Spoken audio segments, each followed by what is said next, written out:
Bonjour à toutes et bonjour à tous, bienvenue sur la chaîne Découvrir, Investir et S'enrichir. Vous êtes sur la playlist Bourse, faut-il investir sur? Donc aujourd'hui nous allons voir l'entreprise Eurofins Scientifique qui m'a été demandée. Donc Eurofins Scientifique SE figure parmi les premiers prestataires mondiaux de services bioanalytiques. Les prestations du groupe visent à valider la sécurité, l'authenticité, l'origine, l'identité et la pureté des substances biologiques contenues dans l'environnement, donc l'eau, l'air, le sol, etc., et dans les produits alimentaires, pharmaceutiques, cosmétiques et hygiène.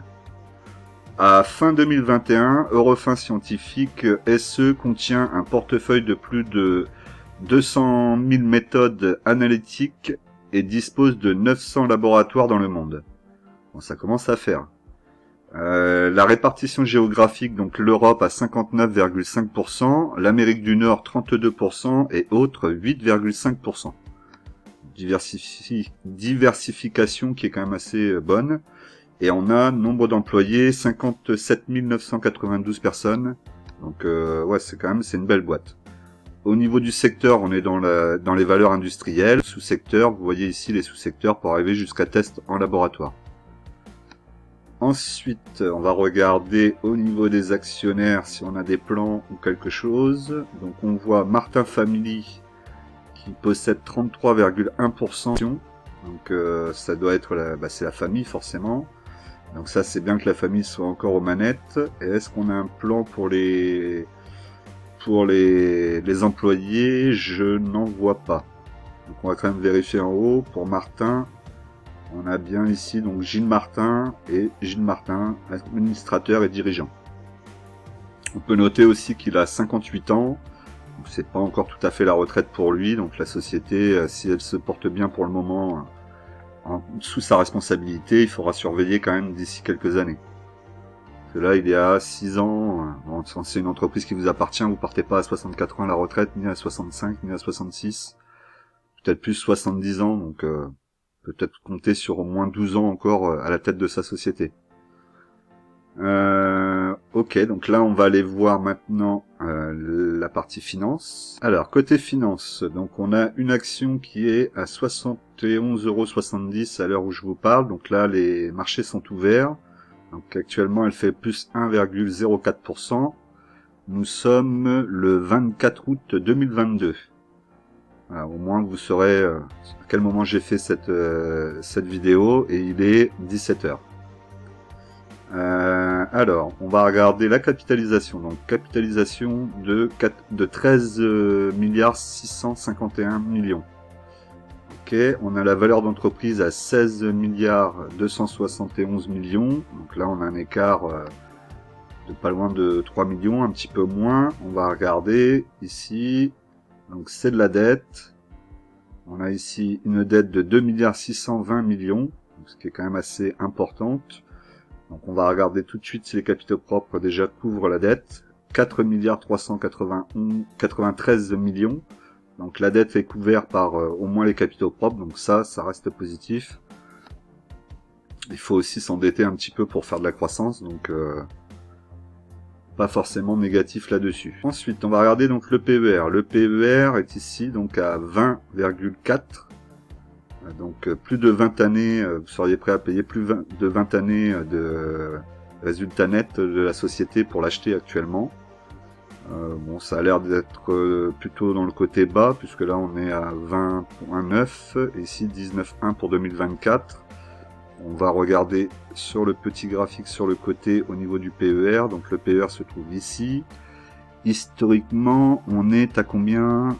On voit jamais quand c'est marqué ici. Alors 33,2 pour le PER en moyenne. Donc effectivement, et on voit sur le graphique qu'on est en dessous. Très bien. Ensuite, le rendement ici 1,37. Il a tendance à monter depuis 2019 avec une petite baisse entre 2020 et 2021, et donc ça je trouve plutôt positif. Si on regarde aussi ici au niveau du dividende, on voit qu'on est... Ouais, après, dès que j'ai mis ça, ça sort plus. Donc si on regarde à partir de 2020, on est aux alentours des 30%. de rétribution du dividende, donc plutôt correct. Hein. Et on n'a pas eu d'excès, même en 2019 où on est à 45. Hein. Tant qu'on est en dessous des 50-60%, pour moi, je trouve ça correct. Donc là, c'est plutôt pas mal au niveau du dividende. Ensuite, donc le cours de référence actuel, c'est 71. Donc là, on est peut-être un petit peu haut. Il faudrait peut-être attendre encore un peu pour rentrer sur l'action. Au niveau de l'évolution du compte des résultats, donc on voit ici depuis 2021 une montée. Donc 2019, on va dire qu'on a une belle montée jusqu'en 2021, petite cassure 2022, et là ça a l'air de s'aplanir pour les années à venir. Donc on a quand même une marge nette qui est à 10% et un peu au-dessus, et on a une marge d'exploitation qui elle est au-dessus des 15%. Donc c'est plutôt pas mal. Marge nette à 10%, je trouve ça correct. Alors après attention. Au niveau du chiffre d'affaires, les barres noires, il a bien augmenté jusqu'en 2021. Là, ça stagne un peu 2022-2023 et ça a l'air de repartir pour 2024. C'est plutôt pas mal, hein. C'est plutôt pas mal du tout au niveau des chiffres, de ce que je peux voir, en tout cas pour moi. Chiffre d'affaires, donc progression... oui, on va dire progression. Il y a une toute petite baisse entre 2021 et 2022. Donc 2021, ils étaient à 6 milliards 718 millions et 2022 6 milliards 712 millions. Donc il y a un écart de 6 millions de 6 millions entre les deux. Donc c'est pas énorme sur une année comme ça. Et après c'est encore en progression, donc très bien. L'EBITDA il a baissé entre 2021 et 2022, donc la même baisse que le chiffre d'affaires. Mais sinon c'est pas trop mal. La marge d'exploitation, donc on l'a vu, on est même au-dessus des 16%, donc ouais, c'est plutôt très correct. La marge nette, en y regardant de plus près ici, au-dessus des 10%. Ils sont à 10% depuis 2020. Il faudrait regarder un petit peu en recul, on va regarder quand même. On va revenir le plus loin possible. Là, on était à 2017, on était à 7,30, 6, 4, et là on passe...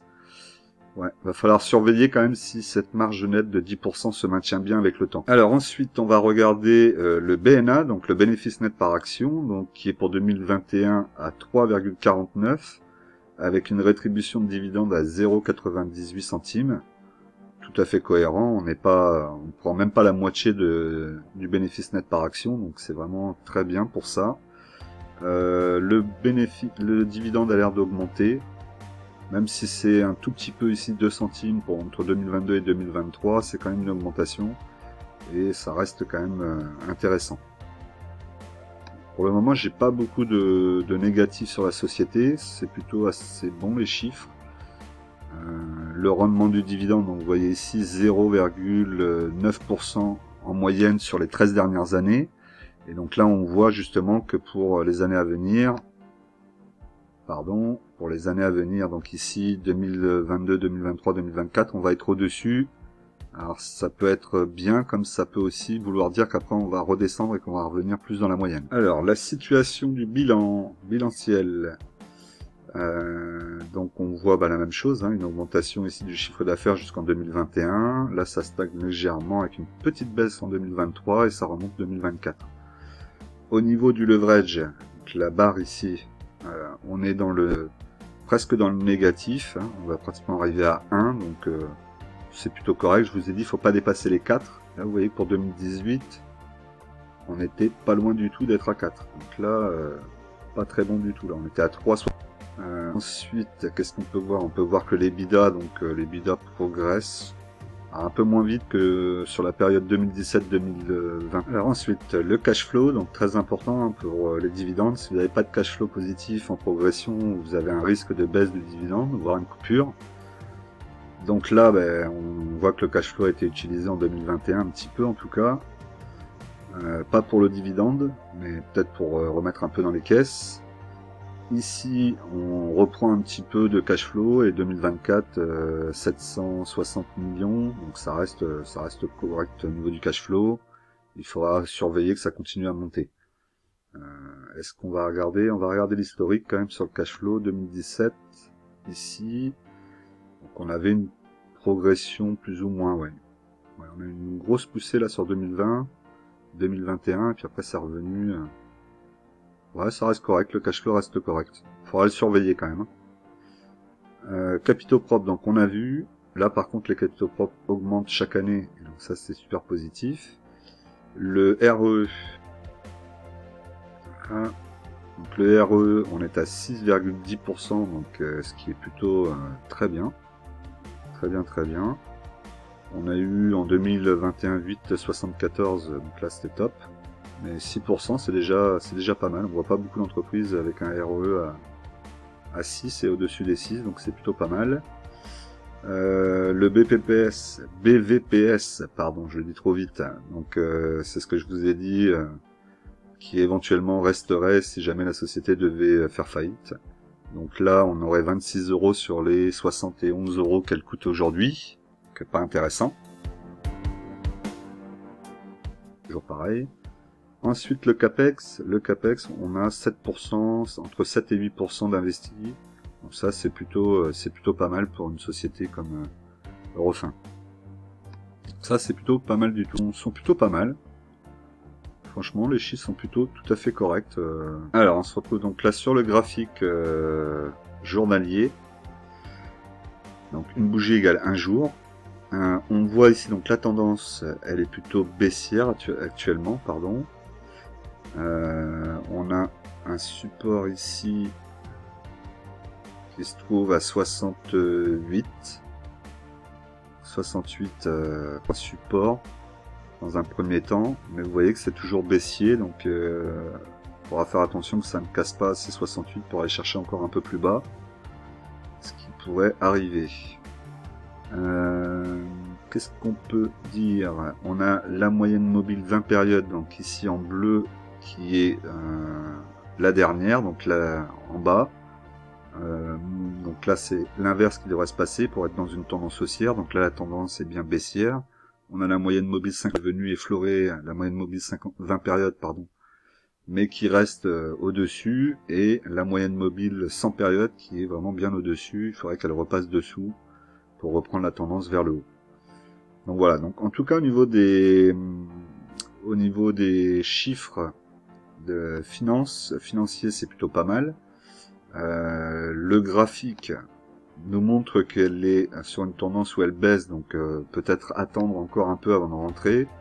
Même là je vous dis 68, mais on pourrait peut-être aller beaucoup plus bas. Faudrait la regarder un petit peu plus en précision. Là vous voyez son graphique sur long terme. Donc là on remonte à 2015. Déjà sur 7 ans, on voit qu'on a quand même une belle tendance, même s'il y a eu une cassure ici. C'est quand même bien reparti. C'est plutôt propre, hein. Franchement là ça a cassé là, ça repart. On pourrait avoir le même type de cassure qu'on voit ici, hein, à peu près la même figure, que ça vienne casser ici un petit peu, peut-être au niveau des 60 €, et ensuite que ça reprenne une montée comme ça a fait ici. Et si on regarde ce qu'on peut voir un petit peu plus loin, hop. J'ai pas la souris donc c'est pas forcément évident, mais on voit à chaque fois montée, cassure, montée, cassure. Montée, cassure. Hop, là encore. Voilà, là ça c'est en introduction. Donc l'introduction a priori c'est faite ici. Elle s'est faite à 0,24 centimes. À vérifier, mais bon a priori c'est ce que je vois sur le graphique. Ok, donc ça, voilà, donc être un petit peu en attente dessus.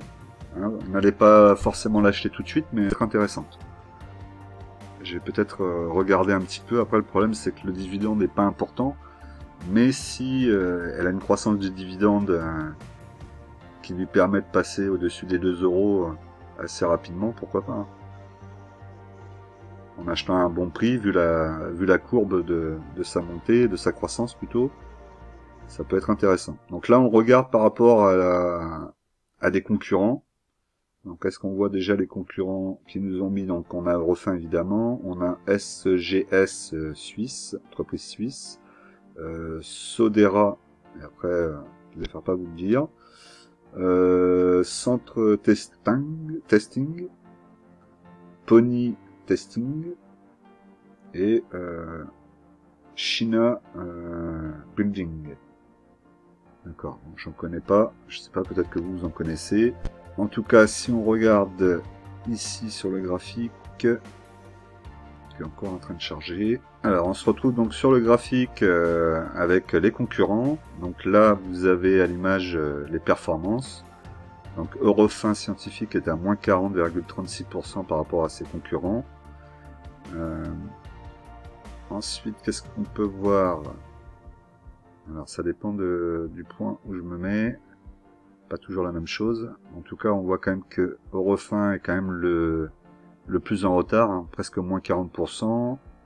Et ensuite, après, on a même du positif chez Pony Testing, qui est à plus 13,37%. Donc on n'est pas non plus sur quelqu'un qui domine son secteur là.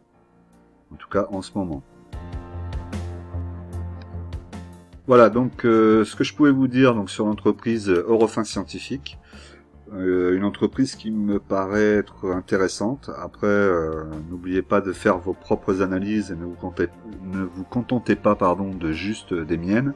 Je peux me tromper, je peux avoir oublié plein de choses, et là je vous fais toujours des analyses en surface. Après, à vous d'aller chercher plus d'informations, de creuser et de réellement faire votre choix en allant voir aussi sur le site d'Eurofins Scientifique, voir quels sont les nouveaux projets. Voilà, regardez tout vraiment de plus près pour investir sereinement. Après, au prix actuel, non. Donc vraiment attendez, soyez patient si vous voulez rentrer dessus. Mais pourquoi pas la mettre dans une shortlist et la surveiller pour les mois qui arrivent. N'oubliez pas qu'en investissement, les impatients payent pour les patients. Nous, on se retrouve dimanche